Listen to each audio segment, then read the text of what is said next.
La creación de la Sareb debe ser enmarcada en el conjunto del rescate con dinero público de las cajas politizadas en España.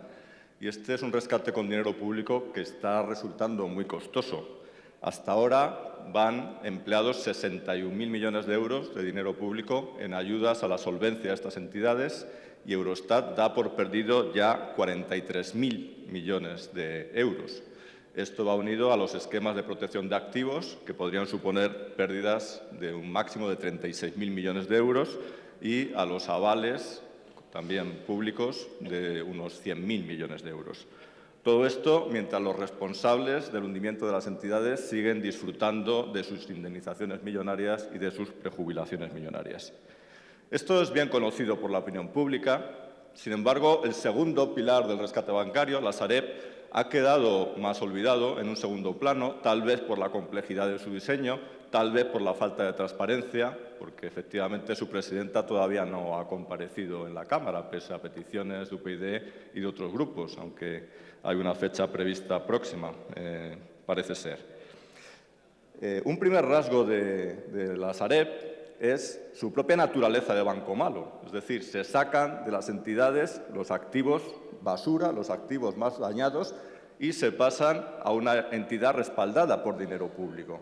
Es una fórmula muchas veces repetida de capitalismo castizo. Si yo gano, me quedo el dinero, y si yo pierdo, acaba pagando el contribuyente. Se transfieren los peores activos de los balances de las entidades a esta sociedad. Este es un primer rasgo llamativo. Pero hay un segundo rasgo no menos llamativo, y es cómo se ha acabado diseñando esta sociedad. Porque esta sociedad tiene un balance de unos 55.000 millones de euros y la inmensa mayor parte de los recursos que hay detrás de ella, unos 52.000 millones, son dinero público. 50.000 más o menos en forma de deuda y unos 2.000 en forma de capital. De los 55.000, 52.000 son dinero público. Y, sin embargo, es una entidad con una mayoría del capital privado. El capital social es pequeño y los accionistas privados, que solo han puesto 2.600 millones de estos 55.000, tienen la mayoría del capital, tienen un 55% del capital. Es un diseño muy curioso. Se justifica diciendo, bueno, de esta forma esta deuda no computa a efectos de Eurostat como deuda pública. Bueno, no computa, pero siguen siendo avales públicos. Bien, esa puede ser la ventaja. Pero ¿cuáles son los inconvenientes? Los inconvenientes son que en una sociedad en que el dinero público son 52.000 de 55.000 millones, el control es privado. Estos accionistas privados esperan una rentabilidad del 14% anual y además sufren un clarísimo conflicto de intereses, porque muchos de ellos son bancos con sus propios activos inmobiliarios que vender, con lo que están controlando una sociedad de la que son competidores. De nuevo, ganancias privadas en medio de la hecatombe pública.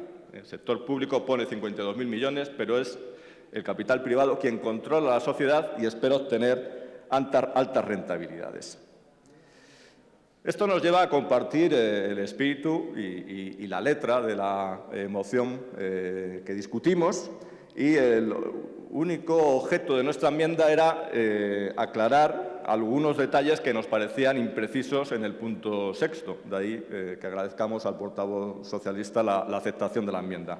Eso sí, compartiendo también en el punto sexto lo esencial, que es por qué no utilizar una parte de este inmenso stock de viviendas vacías para aumentar el parque de vivienda pública en alquiler cuando hay un problema de la vivienda en España y un problema de desahucios. En conjunto, compartimos la moción, y más después de la aceptación de la enmienda, y, por tanto, la votaremos favorablemente.